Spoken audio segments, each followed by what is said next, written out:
పెళ్ళైనా పండగైనా వేడుక ఏదైనా పట్టు చీరల ప్రత్యేక వేదిక వారాహి సిల్క్స్. కలుస్తారా? కలిసే అవకాశం ఉందా? ఇద్దరు కలిసి పోరాడే అవకాశం ఉందా? ఎక్స్పెక్ట్ చేయొచ్చా వైసీపీ కార్యకర్తలు? ఇప్పుడు కుటుంబం అంటే అది ఒక కుటుంబంలో అంశం కాబట్టి ఏదైనా జరగవచ్చు. ఇప్పుడు వారేంటంటే వ్యక్తిగతంగా ఒక స్థాయికి నేను వెళ్ళాలా అనేటువంటి ఆలోచనతోనే మరి తెలంగాణలో పార్టీ పెట్టారు. సరే, అది అక్కడ ఫెయిల్ అయింది. మళ్ళీ ఆంధ్రాలో ఒక పార్టీకి అధ్యక్షులుగా ఉన్నారు. కాబట్టి అది వ్యక్తిగతమైనటువంటి నిర్ణయం. షర్మిలా గారిదైనా లేదా జగన్మోహన్ గారిదైనా ఎంతైనా కూడా వాళ్ళంతా ఒక కుటుంబం కాబట్టి ఏం చెప్పలేము ముందు రోజుల్లో ఎలాగ ఉంటుందని. ఆస్తుల్లో వచ్చిన తగాదులు అంటారా, లేకపోతే రాజకీయాల్లో సీట్ల ఒప్పందం, లేకపోతే ఏదో ఒక భాగంలో వచ్చిన తగాదాలు అంటారు ఇవి? ఒకటండి, ఇప్పుడు కుటుంబం అన్న తర్వాత ఏ ఇంట్లో గొడవలు లేకుండా ఉంటాయి. ఏదో ఒక అంశంలో చిన్నదే పెద్ద ప్రతి కుటుంబంలో ఉండేటువంటి. ఇప్పుడు ఒక జగన్మోహన్ రెడ్డి గారి కుటుంబం కాబట్టి ఈరోజు అందరం మాట్లాడుకుంటున్నాం తప్పితే ఏ కుటుంబంలో ఉండవండి. ప్రతి కుటుంబంలో ఆస్తుల గొడవలు ఇంకోటి ఉంటాయి. కానీ ఆస్తులకు సంబంధించి జగన్మోహన్ రెడ్డి గారు స్పష్టంగా ఏవైతే ఇవ్వాలో రాజశేఖర్ గారు ఉన్నప్పుడే అన్ని పంపకాలు జరిగిపోయినాయి అనేటువంటి మాట మేము కూడా వింటా ఉన్నా. నేను చాలా సందర్భాల్లో విన్నా నేను. కాబట్టి దానికి సంబంధించి లేదా జగన్మోహన్ రెడ్డి గారు ఇప్పుడు ఆవిడ ఆస్తుల్ని ఆక్రమించుకునే పరిస్థితులు, ఇలాంటి వ్యక్తిగా జగన్మోహన్ రెడ్డి అవసరమైతే ఇంకా 10 రూపాయలు ఎదురు ఖర్చు పెట్టి ఎదురు మనిషికి సహాయం చేసే వ్యక్తి కానీ ఇంకొకరిని ఏదో ఆక్రమించుకునేటువంటి మనస్తత్వం ఆయనది కానే కాదు.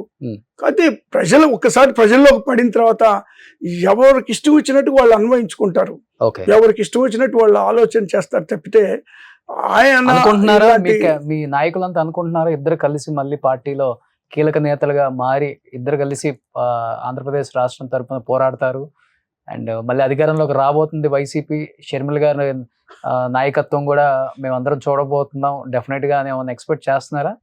ఇప్పట్లో ఎవరు అనుకోవట్లేదండి.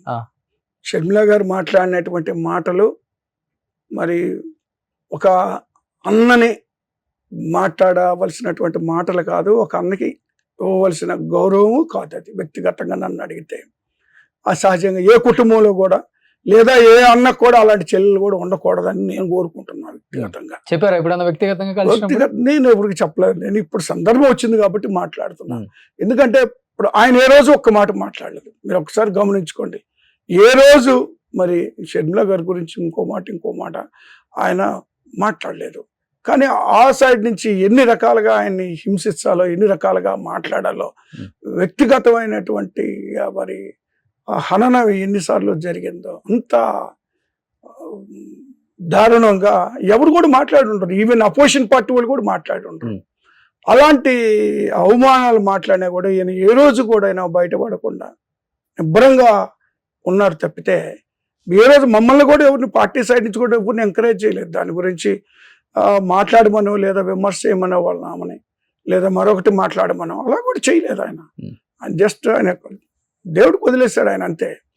నిర్ణయం ఎలా ఉంటారో ముందు రోజు. లాస్ట్ అండ్ ఫైనల్ గా చెప్పండి, మొన్న ఒక బాలినేని శ్రీనివాస్ రెడ్డి, నిన్న ఒక విజయసాయి రెడ్డి, రేపు ఇంకా బడా నేతలు చాలా మంది ఉన్నారు, పార్టీ మారటానికి సిద్ధంగా ఉన్నారు, క్యూ లైన్ కట్టేశారు, గేట్లు తెరవటమే లేట్, అవతల వాళ్ళు గేట్లు తెరిస్తే మొత్తం అనే మాట వాస్తవమా? ఇంకా కీలక నేతలు పార్టీని వీడే అవకాశం ఉంది అనే మాటకి ఏం చెప్తారు మీరు? వెళ్ళేవాళ్ళు వెళ్ళొచ్చు, ఇందులో ఇక్కడ ఆపడానికి ఎవ్వరు లేరు సిద్ధంగా. జగన్మోహన్ రెడ్డి గారు కూడా సిద్ధంగా లేరు. ఎందుకంటే 23 మంది ఎమ్మెల్యేలు 14 ఎన్నికల తర్వాత తెలుగుదేశం పార్టీలో వాళ్ళు తీసుకొని 4 మంత్రులు చేసిన సందర్భంలో కూడా వణకలేదు, బెనకలేదు. ప్రజల మధ్యలో ఉండి ప్రజల విశ్వాసాన్ని పొంది ప్రజల పక్షాన నిలబడి 19 ఎన్నికల్లో 151 సీట్లు వచ్చినాయి. కాబట్టి నాయకుల్ని నమ్ముకొని జగన్మోహన్ గారు రాజకీయాలు చేయట్లా, ప్రజల్ని నమ్ముకొని చేస్తున్నారు. ఈ నాయకులు మరి వాళ్ళ స్వార్థ ఆలోచనలతోటి వెళ్తూ ఉంటారు, ఎవరైనా వెళ్తారు. దాంట్లో ఏమి రాజకీయాల్లో శాశ్వత మిత్రులు ఉండరు, శత్రువులు ఉండరు, అది అంటుంటారు ఎప్పుడు, అది వాస్తవం కూడా అది. కాబట్టి సహజంగా వెళ్ళి వచ్చేటువంటి వాళ్ళు ఉంటారు. కానీ జగన్మోహన్ రెడ్డి గారు మాత్రం అలాంటి వాటికి బెదిరేటువంటి వ్యక్తి కాదు. మీరు అప్పుడు చూసుకోండి, 14 ఎన్నికల ముందు కూడా కొంతమందే చేరారు ఆయన పార్టీలు, కాంగ్రెస్ పార్టీల నుంచి. సో అంటే 14 ఎన్నికల్లో కూడా కాని పనులు చేయను అని రైతు రుణమాఫీ అనేటువంటి దాన్ని చేసేటువంటి అవకాశం లేదు అని ఆయన దాన్ని తిరస్కరించారు. మేము అందరూ కూడా చెప్పినా కూడా వినలేదు ఆయన. అమలు కాంతి మనం తప్పుడు వాగ్దానాలు చేయకూడదు అన్నారు. అయినా కూడా ఆ రోజు 67 సీట్లు వచ్చినాయి. కాబట్టి ఇప్పుడు మళ్ళీ ఖచ్చితంగా వైఎస్ఆర్ కాంగ్రెస్ పార్టీ 29 ఎన్నికల్లో విజయ దుందుబి మోగించబోతుంది అనేటువంటి మాట వాస్తవం. అది కార్యకర్తల యొక్క గొప్పతనం అవుతుంది. అప్పుడు కూడా నాయకత్వం అనేటువంటిది మారుతూ ఉంటది. చేర్పులు మార్పులు రాజకీయాలు నాయకులు మారుతూ ఉంటారు కానీ పార్టీ విజయం ఎవరు ఆపలేరు అంటారు. ఖచ్చితంగా పార్టీ విజయాన్ని ఎవ్వరు ఆపలేరు. ఈ రోజు జరిగేటువంటి సంఘటనలు చూస్తే లేదండి, కేవలం 9 నెలల్లోనే ఈ కూటమి ప్రభుత్వం ఫెయిల్ అయింది అనేటువంటిది ప్రజల్లో ఈ రోజు వచ్చేసింది. కాబట్టి రాబోయే రోజుల్లో ఖచ్చితంగా వైఎస్ఆర్ కాంగ్రెస్ పార్టీ పక్షాన ప్రజలు నిలబడతారు. కొంతమంది కొన్ని అపోహలకి లేదా వీళ్ళు ఇచ్చిన హామీలకు నమ్మి మరి వాళ్ళని బలపరిచి ఉండొచ్చు. కానీ వాస్తవాలు అతి కొద్ది రోజుల్లోనే తెలుసుకున్నారు. కాబట్టి రాబోయే ఖచ్చితంగా ప్రజలు మరి వైఎస్ఆర్ కాంగ్రెస్ పార్టీకి జగన్మోహన్ గారు పట్టం కడతారనేటువంటి ఆత్మవిశ్వాసం మాకుంది. సుమన్ టీవీలో మీ పర్సనల్ అండ్ బిజినెస్ ప్రమోషన్స్ కోసం కింది నెంబర్కి కాంటాక్ట్ చేయండి.